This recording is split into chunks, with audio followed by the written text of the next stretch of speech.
A'udzu billahi minasyaitonir rajim. Bismillahirrahmanirrahim. Assalamualaikum warahmatullahi wabarakatuh. Alhamdulillahirabbil alamin wassalatu wassalamu ala asyrafil anbiya'i wal mursalin wa ala alihi wa sahbihi ajma'in. Rabbi shrah li sadri wa yassir li amri wahlul 'uqdatam min lisani yafqahu qawli. Amma ba'd. Alhamdulillah, dengan izin Allah Subhanahu Wa Taala, pada kali ini kita akan bermula tadabbur harian, dan ini adalah tadabbur yang pertama, iaitu kita akan sama-sama tadabbur pada surah Al-Baqarah ayat 256, sebagaimana firman Allah Subhanahu Wa Taala, A'udzu billahi minasyaitonir rajim. La ikraha fid din. Qad tabayyana ar-rusydu minal ghayy. Faman yakfur bit-taghuti wa yu'min billahi faqad istamsaka bil 'urwatil wuthqa. La infisama laha. Wallahu sami'un alim. Yang bermaksud, tidak ada paksaan dalam agama Islam, kerana sesungguhnya telah nyata kebenaran Islam dari kesesatan, yakni kekufuran. Oleh itu, sesiapa yang tidak percayakan taghut dan dia pula beriman kepada Allah, maka sesungguhnya dia telah berpegang kepada simpulan, yakni tali agama yang teguh, yang tidak akan putus. Dan ingatlah, Allah Maha mendengar lagi Maha mengetahui. Muslimin muslimat yang dirahmati Allah, ini adalah ayat yang menjadi dalil, yang menjadi bukti bahawa akan kebenaran agama Islam. Pertama sekali, kita melihat dahulu tafsiran ayat supaya kita mendapat kefahaman yang lebih. La ikraha fid din, maksudnya bahawasanya tidak ada paksaan untuk masuk dalam agama Islam. Hal itu terjadi saat beberapa orang Ansar yang memaksa anak-anak mereka yang beragama Yahudi maupun Nasrani untuk masuk ke dalam Islam. Baik, pada perkara inilah yang sama-sama saya ingin kongsikan. Tafsirannya adalah tafsir yang agak terperinci, dan insya-Allah saya akan jelaskan seketika nanti. Cuma tafsiran secara umum pada ayat ini nak sebut dengan jelas la ikraha fid din, yang tidak ada paksaan dalam agama. Ad-din dalam ayat ini merujuk kepada agama Islam. Kenapa? Pertamanya, lihat pada kalimah ad-din. Pada kalimah ad-din, ia telah didahului dengan alif lam.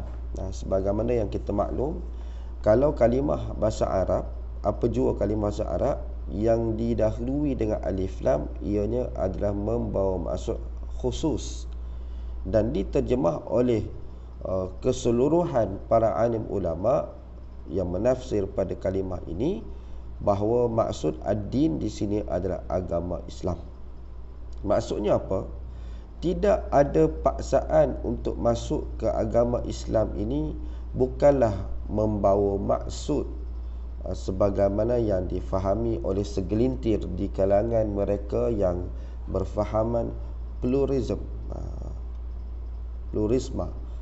Nanti saya akan jelaskan. Cuma secara umumnya, jangan salah tanggap pada ayat ini.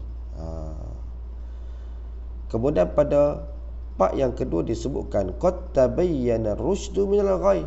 Ayat ini sebagai pengukuh, penguat terhadap ayat la ikraha fid din. Allah sebut dengan jelas bahawa, kemudian Allah mengatakan bahawa dialah yang menurunkan Al-Quran, mengutuskan Rasulnya, dan menolong wali-walinya. Wali-wali ini sini adalah di kalangan orang-orang yang beriman, yang menyampaikan agama-agama Allah. Sedang kata pendakwah-pendakwah, orang-orang alim, orang yang beriman yang menyampaikan Islam kepada orang-orang lain.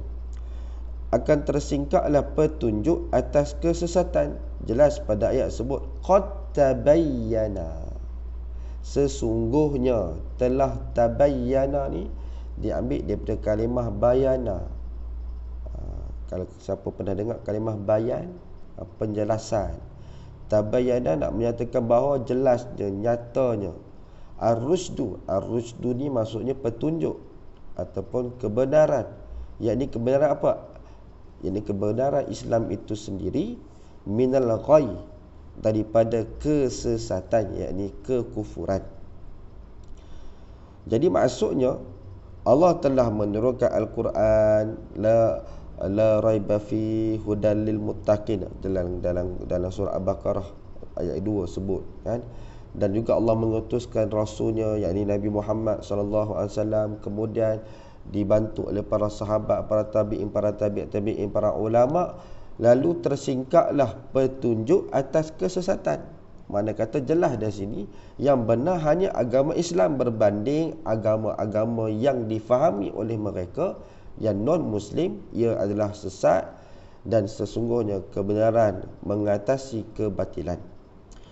Seterusnya pada sambungan ayat itu, faman yakfur bit-taghut wa yu'min billahi faqad istamsaka bil urwatil wuthqa la infisama laha. Maksud di sini ialah bagi orang yang mengingkari taghut. Taghut itu seperti syaitan yang sentiasa memalingkan seorang hamba untuk beribadah kepada Allah. Taghut ni kalau ikutkan maksudnya derhaka ataupun melampaui batas. Maksud di sini kalau siapa-siapa yang mengingkari, maksudnya tidak mengikut kepada yang taghut, dan mereka itu beriman, yakni mengikut, beriman kepada Allah serta mengucapkan dua kalimah syahadah, maka sesungguhnya ia telah berpegang teguh pada agama. Pada agama di sini menyebutkan istamsaka bil urwatil wuthqa. Allah menggunakan perumpamaan iaitu urwatil wuthqa, merujuk kepada simpulan tali. Bila sebut simpulan tali, kita tengok kalau tali kemudian kita simpul, kita boleh pegang pada simpulan tu. Itu maksudnya. Maka sungguh ia berpegang teguh dengan agama dan tali yang sangat kuat. Lalu Allah kata apa? Wallahu sami'un alim. Allah maha mendengar perkataan hamba-hambanya dan maha mengetahui niat-niat mereka serta amalan-amalan yang tersembunyi, dan Allah akan membalas setiap orang sesuai dengan perbuatannya.